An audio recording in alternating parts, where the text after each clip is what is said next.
Selamat datang di sesi Deep Dive kita. Kali ini nih, kita mau bongkar satu kebijakan baru di dunia pendidikan kita. Namanya Tes Kemampuan Akademik atau TKA. Sumber kita langsung dari dokumen tanya jawab resmi Badan Standar Kurikulum dan Asesmen Pendidikan. Mungkin Anda jadi bertanya-tanya ya, TKA ini apa sih sebenarnya? Kayak ujian nasional dulu nggak sih? Terus wajib ikut atau gimana? Nah, misi kita hari ini, ya itu. Mau kupas tuntas pertanyaan-pertanyaan ini, biar Anda semua paham esensinya. Oke, kita mulai ya. Iya, yang penting dipahami dari awal nih, TKA ini kan dirancang sebagai asesmen standar ya, buat memotret capaian akademik siswa di mapel tertentu. Ini jadi kayak ada pergeseran strategi gitu, bukan lagi jadi penentu kelulusan kayak UN dulu, lebih ke penyedia data aja. Data diagnostik yang standar nasional, buat siswa oke, buat sistem pendidikan juga. Oke, pergeseran strategi. Menarik. Nah, biar lebih jelas lagi nih, bisa dirinci nggak beda mendasarnya apa sih sama UN yang udah nggak ada dan AN, Asesmen Nasional, yang sekarang jalan? Wah, bedanya fundamental banget. UN dulu kan sifatnya wajib, harus ikut. Dan hasilnya, wah nentuin banget kelulusan. Iya, ingat banget itu. Kalau AN itu fokusnya beda. Evaluasi sistem pendidikan.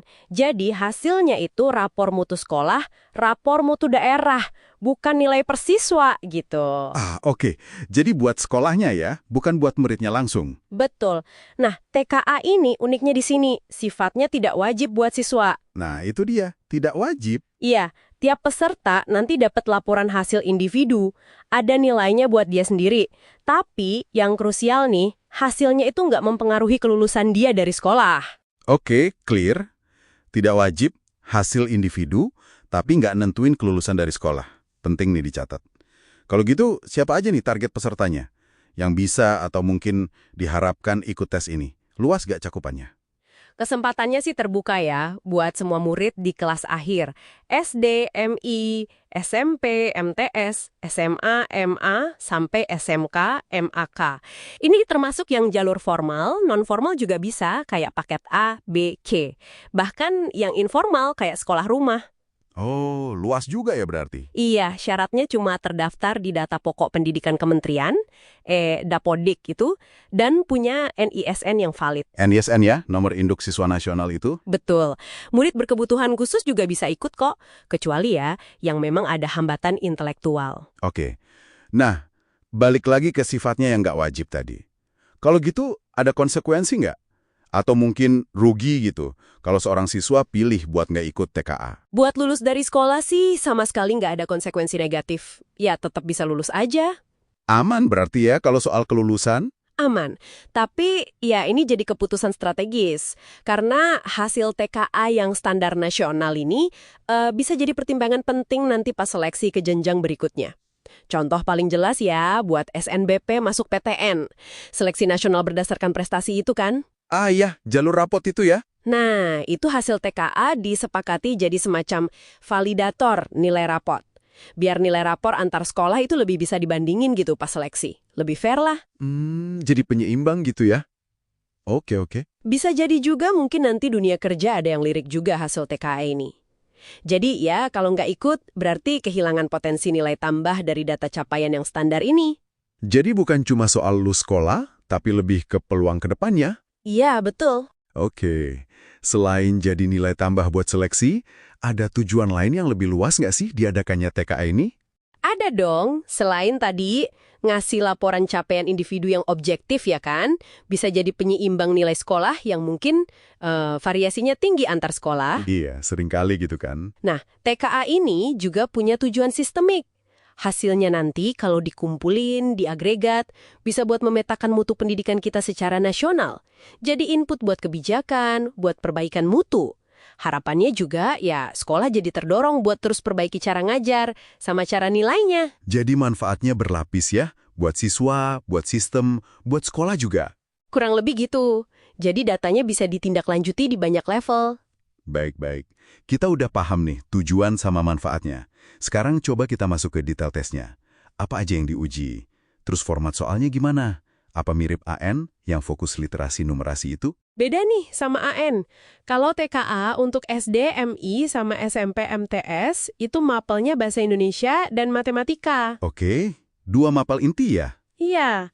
Kalau buat SMA dan SMK Maka, itu ada bahasa Indonesia, matematika, bahasa Inggris. Nah, ditambah 2 mapel pilihan. Mapel pilihan. Gimana tuh milihnya? Sesuai minat atau rencana studi lanjut siswa. Misalnya mau masuk jurusan IPA, ya pilih mapel IPA. Gitu. Oh, jadi lebih spesifik ke arah penjurusan ya? Betul. Nah, format soalnya itu pilihan ganda biasa, sama ada pilihan ganda kompleks. Pilihan ganda kompleks itu yang kayak gimana? Yang mungkin jawabannya bisa lebih dari satu, atau harus analisis data dulu, gitu. Tapi intinya, TKA ini ngukur kompetensi mata pelajaran yang spesifik. Sesuai kurikulum, bisa Merdeka, bisa 2013. Bukan literasi numerasi umum kayak AN. Walaupun ya soalnya tetap dirancang buat ngukur penalaran juga. Oke, jadi lebih fokus ke materi pelajaran ya? Bukan kemampuan dasar umum, kayak AN. Tepat. Nah, soal pelaksanaannya gimana? Teknisnya. Terus, ini berarti siswa jadi harus ikut bimbel khusus TKA nggak sih? Rencananya sih pelaksanaannya berbasis komputer ya, di sekolah masing-masing. CBT gitu ya? Iya, computer based test. Kalaupun sekolahnya belum siap fasilitasnya, bisa numpang di sekolah lain. Nanti dikoordinasikan sama dinas pendidikan. Oke, ada solusinya ya? Ada. Jadwalnya juga diatur biar nggak bentrok sama ujian sekolah atau ujian lainnya. Nah, soal persiapan, ini penting. Penekanannya itu ya di proses belajar di sekolah, yang berkualitas sesuai kurikulum. Jadi nggak perlu panik cari bimbel? Idealnya sih nggak perlu. Nanti kementerian juga bakal kasih kerangka asesmen sama contoh-contoh soal kok, terbuka buat panduan. Jadi ya, fokus belajar di sekolah itu kuncinya.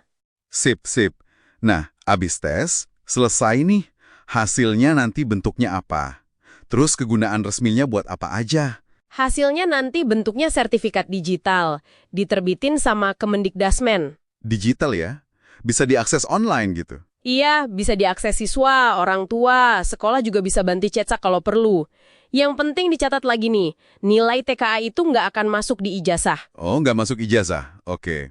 Kegunaan utamanya yang udah disepakati nasional sekarang ini, yaitu tadi, sebagai data tambahan atau validator rapor buat SNBP. Hanya untuk SNBP aja yang udah pasti? Yang udah disepakati nasional, iya. Kalau buat jalur lain, misalnya jalur mandiri PTN, atau buat beasiswa, atau mungkin studi ke luar negeri, nah itu tergantung kebijakan masing-masing institusi yang nerima nanti. Mereka mau pakai atau enggak. Oke, jadi belum tentu semua pakai ya, tergantung kebutuhan masing-masing. Betul. Jadi, kalau kita rangkum nih ya, poin kuncinya, TKA ini alat ukur capaian akademik individu, standar nasional, tapi sifatnya nggak wajib. Hasilnya juga nggak nentuin kelulusan sekolah, tapi berpotensi jadi data pendukung yang penting buat seleksi ke depan. Utamanya jadi pendamping rapor di jalur SNBP. Gitu ya? Tepat sekali rangkumannya. Nah, ini jadi muncul satu pertanyaan menarik nih, buat Anda renungkan juga. Mengingat TKA ini kan opsional ya, nggak wajib kayak UN dulu yang begitu menentukan nasib, kira-kira gimana ya dampaknya ke motivasi siswa? Mau nggak mereka ikut, siap-siap gitu? Iya juga ya. Beda tekanannya soalnya. Nah, itu satu. Terus yang kedua, gimana nanti institusi pendidikan sama siswa sendiri bakal mandang nilai strategis sertifikat TKA ini beberapa tahun ke depan gitu? Bakal sepenting apa jadinya? Wah ya. Pertanyaan bagus buat dipikirin kelanjutannya. Oke deh, terima kasih banyak sudah menyimak Deep Dive kita kali ini. Semoga ya paparan ringkas soal TKA ini bisa kasih Anda pemahaman yang lebih jernih tentang arah baru asesmen pendidikan di Indonesia.